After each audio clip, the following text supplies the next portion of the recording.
they had a wonderful attitude to life, actually. They didn't complain, and they saw the best in what they had. And we were always kind of taught that even if we didn't have anything, we could always take something, that you should never go somewhere empty-handed. So my mother would bake cookies, little ones, not with pistachios because that would be too expensive, little ones with flour, margarine, butter, and she'd kind of put them on a little paper plate with a doily, and she'd get lots of this acetate paper and wrap it round and put a big pink ribbon, and it looked lovely. It looked like the things from Croppies. And so, whenever we went somewhere, she'd turn up with this little thing of cookies that everybody would say, "Oh, Madame Eskenazi, they're so beautiful." And my mother would always say to me, "You see, tu vois, even with like 50p, you can always present something nicely to someone." So she taught me that. And then my father taught me that everything could come and go in life. He said to me, "It's a very good lesson. Everything comes, everything goes, it can come and go, but what you have to develop is what's inside." And they were good lessons, actually.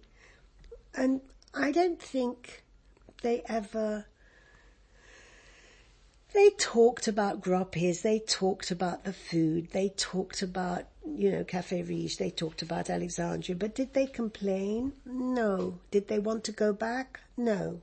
I wanted to go back because as a child I thought how much of it is what I've heard, how much of it is my own memory. I wanted to go back for myself. None of the others wanted to. They didn't. My mother, "What do you want to go back for? It's not there anymore. It's not the Egypt you knew. It's not the same."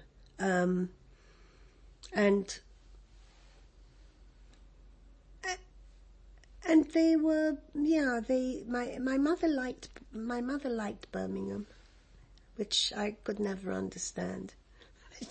And she got a job. She did. She got a job in Marshall and Snellgrove, which is a big store, selling hats.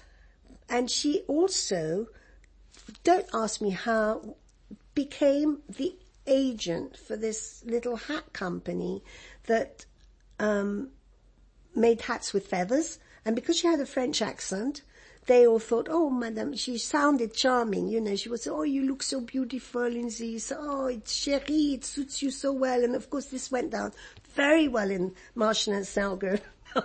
and then I'd see every Saturday, we went to shul every Saturday. When we came to England, we started going to we didn't go Friday, we went Saturday. She'd wear one of these hats from her collection. I don't think she ever sold one, but this collection that they sent her to sell kept her happy for about 3-6 months of weekly hats to synagogue. Everyone would say, "Oh, Madame Eskenazi has another hat on." That was my recollection of Singers Hill, going with my mother and her hats. And I think she worked for a little while, but it wasn't for her. Yeah. Do you still feel like a refugee, or at what point did you stop feeling like a refugee? No, I never have, I don't think. I mean, it's funny, when I'm outside of England, I feel very English. And when I worked with French company in fashion, one of my lives, they didn't want to call me Lisette because they said it was a diminutive name in Paris, and they didn't want their agent to be Lisette Norton at the time I was. So they said, "We're going to call you Charlie Norton." Okay, fine, I don't mind. And then people won't know whether it's a girl or a boy. Every day, and they called me roast beef, which is a thing for an English person. Why? Because I like tea at 3:00. I've got this thing, I still do, liked a cup of tea. And they were like, "She has to have a cup of tea. She's a roast beef, And because I spoke with this English accent. And sometimes I was bilingual in French.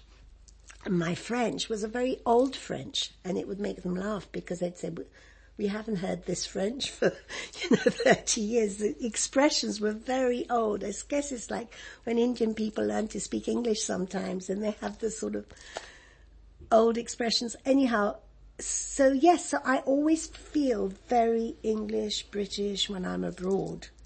But I will never be English. And I don't know what I am, because I am a Sephardic Jew. I think that if people ask me, I think, well, my parents were from Turkey, but I'm from Egypt, but we were really, my grandmother was Italian. I'll always feel a refugee because that's who I was. Am I a very fortunate refugee? Yes. Am I, do I love my adopted country? I do. Do I feel that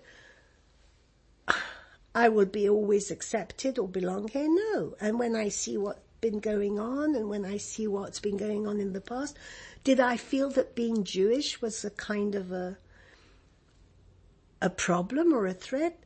I didn't think so. But now I think, who knows? Because I think that when something like that happens and you see that everything can go from one minute to the next, I guess one always thinks that could happen again. But a refugee is very much it's my identity, and being a hybrid, because I'll always be bilingual. My dreams are my dreams are in French sometimes. And it's funny because my mother, as she got older, would tell me that she keeps thinking about Turkey, even though she left when she was 9. My sister, you mention Egypt, she starts crying. You mention Rosewater, or I go into the Lebanese shop and I feel very, very connected. The foods, the smells. I go to Jaffa, I hear Arabic. It's very familiar to me to hear the sounds. Now, a lot of people older than me had awful experiences and hate the place. And don't have the same view. The Egyptians for me were a sweet people. And when I went back, they were sweet. But when I went back with my son, it wasn't quite so nice. So, yeah. No, I'll always be a foreigner, somehow.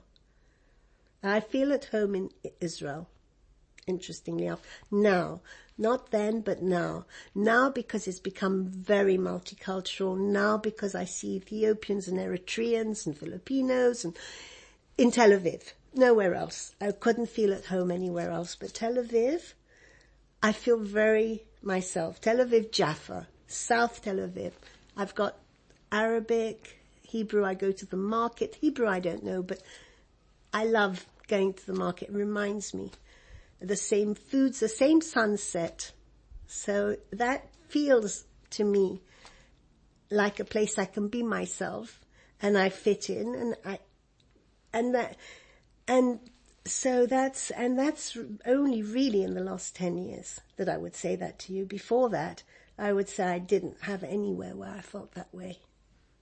So, and I think a lot of Middle Eastern Jews feel that way now in Israel, which they wouldn't have done 30, 40 years ago. But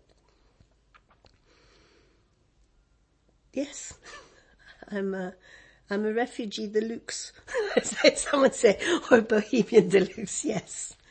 Do you want to take a break? Or are you okay? I'm okay, I think. Okay. Do you? No, I'm okay. Let's talk about school and education. You've got 2 MAs. Oh, yes, I know. Go tell them in Birmingham at Queensbridge. I know. Well, no, my kids, so I got married. I came to, I Let's start potted kind history. of chronologically, it might be easier. Okay. You finished school, you finished at the comprehensive. I finished at the comprehensive because at 16, at 15, I went to the school synagogue dance and met this young man who was 23.